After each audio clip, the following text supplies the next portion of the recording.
E aí, gurizada, beleza? Aqui quem fala é o Daniel Schultz do canal School Drones e hoje vamos conversar sobre um assunto muito badalado no momento, que é o lançamento nada mais nada menos do que da AirUnit DJI O3. Se liga na vinheta.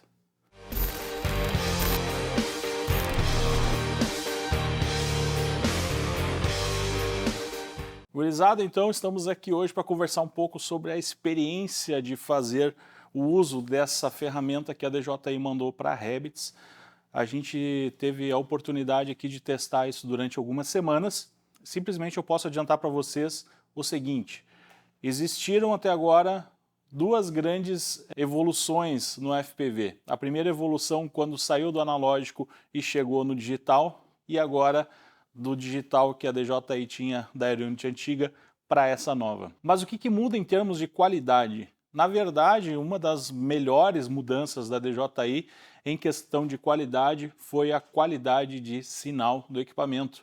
Não só isso, também a qualidade de imagem e propriamente tu poderes utilizar o equipamento sem precisar necessariamente de uma GoPro em cima. Aí você pode se perguntar assim, tá, mas então eu não preciso mais da GoPro. Depende um pouco do seu uso. Na verdade, se você estiver iniciando ou quiser fazer apenas o registro durante os seus voos, não há necessidade mais de tu colocar uma GoPro em cima, porque eventualmente tu vai conseguir fazer a estabilização da imagem a partir do Rocksteady, que está incluso aqui dentro da própria AirUnit, ou ainda do uso da ferramenta Giroflow com os dados que a AirUnit salva junto com o arquivo de vídeo. O sistema de estabilização Rocksteady, ele é equivalente ao do Avata, por exemplo. A unidade, ela tem a mesma câmera do Avata, o transmissor de vídeo é equivalente ao do Avata, o Rocksteady funciona de uma maneira muito similar ao do Avata, mas ele não é um Avata. Com relação à instalação da AirUnit nos drones em si, é importante ressaltar que a DJI recomenda que a instalação seja feita com os equipamentos mais recentes disponíveis no mercado.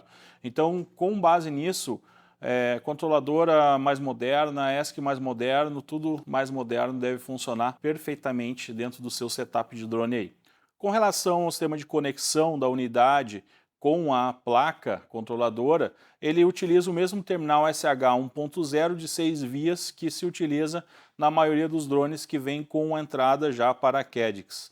Então, na verdade, tu vai tirar um terminal e vai colocar outro para poder fazer o upgrade de equipamento. Uma outra informação interessante é que, contrariando a expectativa da comunidade, esse equipamento está sendo compatível tanto com o Goggles 2 quanto o Goggles V2. Mas para que ele seja efetivamente compatível, você precisa conectar no DJI Assistant e fazer então a atualização de firmware desse equipamento. Lá ele vai aparecer na aba Status, um submenuzinho que você vai até o final e lá você vai poder então selecionar entre as opções Avata, DJI FPV, DJI FPV System e essa nova DJI AirUnit O3. Uma das perguntas que o pessoal está fazendo por aí também é: eu consigo utilizar o meu Tango que eu tenho para fazer o voo dos drones com essa nova AirUnit? Sim, ela funciona exatamente da mesma forma que a Cadix. Se você quiser apenas fazer a conexão ali do RX-TX positivo e negativo, tu consegue utilizar, por exemplo, um transmissor de rádio externo qualquer que você queira para fazer a transmissão. Se quer continuar usando o Tango, não tem problema nenhum. Se você quiser utilizar o rádio novo, basta ligar o S-Bus e o negativo do S-Bus junto na controladora, que vai funcionar beleza também. É muito interessante que a qualidade do link, tanto de rádio quanto de vídeo, é muito boa. E eu arrisco a dizer que necessariamente esse sistema já vai matar o Crossfire. Ah, Daniel, mas o Crossfire vai a 25 km de distância. Beleza, só que qual é o drone de 5 polegadas que voa por volta de 5 a 7 minutos que vai voar a 25 km de distância? Por mais que tu voe a 100 km por hora, o máximo de distância que tu vai conseguir cobrir com ele é de 8 km.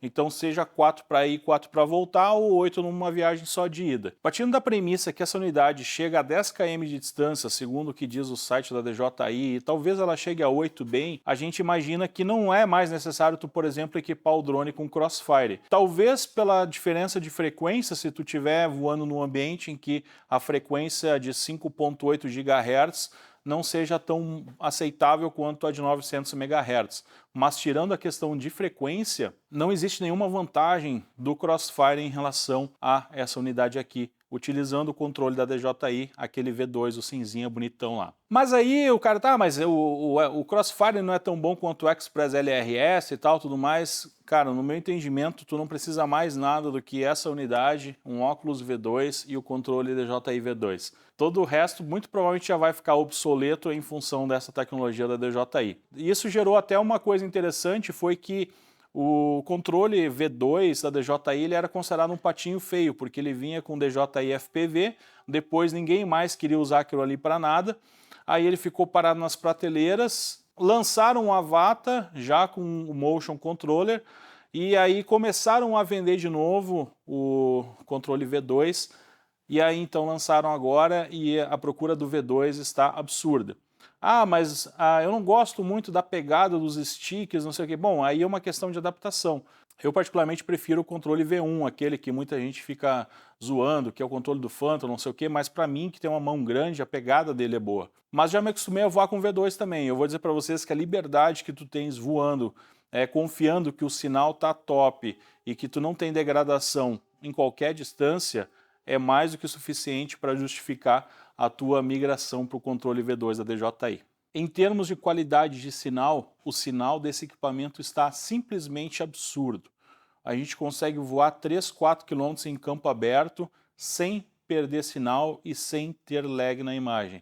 Isso é uma coisa impressionante, vou dizer para vocês, porque dá uma segurança muito grande para a gente que está voando, ter certeza de que o drone está naquela posição, voando naquela velocidade e que tu vai conseguir desviar daquele obstáculo a tempo. Então, tu teres essa qualidade de sinal, ela ajuda muito em relação ao teu voo. O pessoal reclamava um pouco do delay que tinha nas versões anteriores, tanto da AirUnity quanto a Caddx Vista, que chegava a 40, 50, 60 milissegundos. A gente está trabalhando uma faixa de 30 milissegundos para 3 km de distância voando.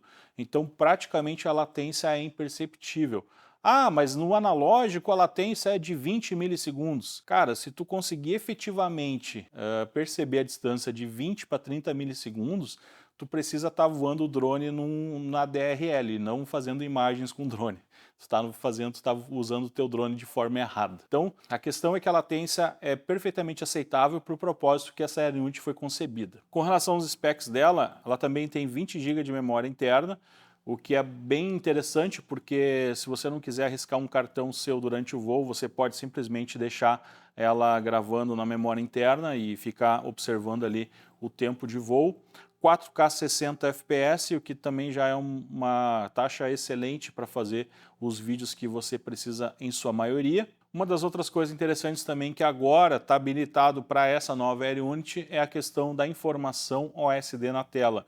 Então já é possível você fazer a leitura dos dados OSD e a própria configuração da placa como se fosse no sistema antigo ainda, lá do analógico, em que quando você botava o drone, aparecia ali uma sequência para você colocar o stick para o lado, para cima, para a direita ali e tal, para você acessar as configurações do Betaflight. Agora também já é possível fazer isso, inclusive no nosso curso de drones FPV que tem na plataforma Vivendo de Vídeo, a gente já vai lançar aulas a respeito disso, mostrando como é que se faz essa configuração desses parâmetros para fazer exibição em tela. Então você já consegue utilizar o SD em sua totalidade da mesma forma que você utilizava antigamente no Betaflight. Uma outra questão é que a DJI recomenda, por exemplo, que se faça a utilização do Betaflight versão 4.3 ou mais recente. A gente já testou a partir do Betaflight 4.2 e tudo funcionou muito bem. Então, isso também já é um indício que a DJI também deve estar sugerindo que a gente utilize sempre as placas e ESCs mais modernos no mercado para poder ter essa compatibilidade total. Isso garante que você sempre tenha índice de processamento sobrando na sua placa para ele conseguir lidar com todos esses dados. Inclusive, bacana, se você já adquiriu uma controladora mais nova e ela tiver barômetro, por exemplo, você pode determinar então a altura que você está voando e isso é um índice bem bacana para você ter como referência. Algumas coisas que talvez não sejam tão boas assim em relação às unidades anteriores, entre elas a questão do aquecimento.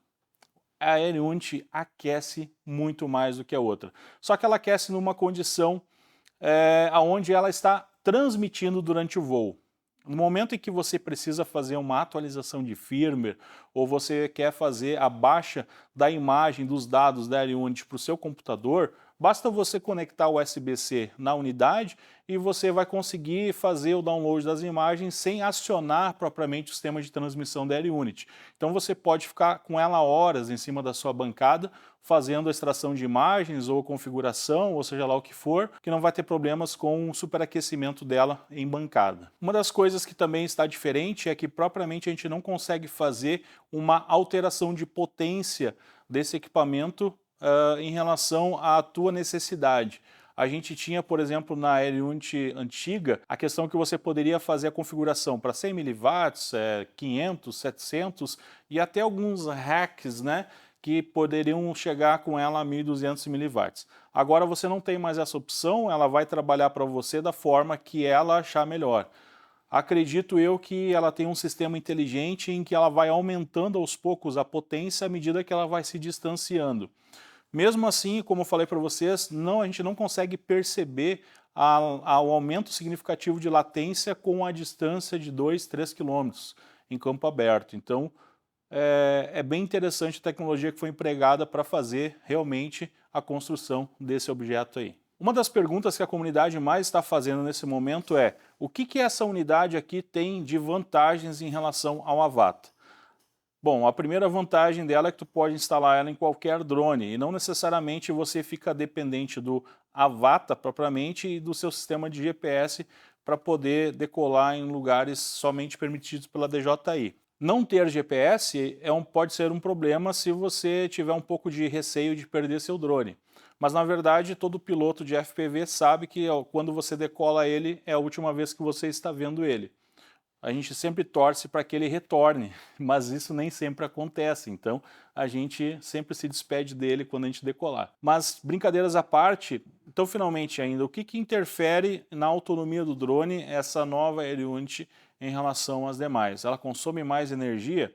Ela consome um pouco mais de corrente sim em relação às outras, mas a gente consegue ter um ganho significativo de autonomia em função de que na maioria das vezes você não precisa mais colocar uma GoPro em cima, né? Uma das perguntas que me fizeram hoje durante o dia é: você recomenda colocar uma GoPro em cima, ou há necessidade de colocar uma GoPro em cima com essa câmera que tem aí? Depende da finalidade. A GoPro 11, por exemplo, tem uma qualidade muito aquém daquilo que a gente precisa para fazer os nossos vídeos do dia a dia. Então é uma coisa que você tem que julgar. Se você precisa entregar um arquivo de altíssima qualidade, bom, aí provavelmente você vai precisar de uma GoPro 11. Se você vai fazer vídeos para sua mídia social ou vídeos que têm uma qualidade aceitável dentro do 4K 60, essa aqui vai te atender perfeitamente. Beleza? Se você curtiu, deixa aquele like, compartilha com os amigos. Se tem alguma pergunta, escreve no comentário aí e eu vou deixar com vocês aí algumas imagens daquelas que a gente captou nas primeiras semanas de teste com esse equipamento. Em suma, esse equipamento vale a pena e com certeza vai trazer um boom para a sociedade do FPV. Um grande abraço e até o próximo vídeo. Falou!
Agradecimento especial ao Juan, que sempre deixa tudo prontinho aqui para a gente fazer Ah, é? Ah, pior, meu. Um agradecimento especial pro Theo, que eu chamei ele de Juan agora, que sempre deixa tudo pronto aqui pra gente fazer esses vídeos. Valeu, Juan.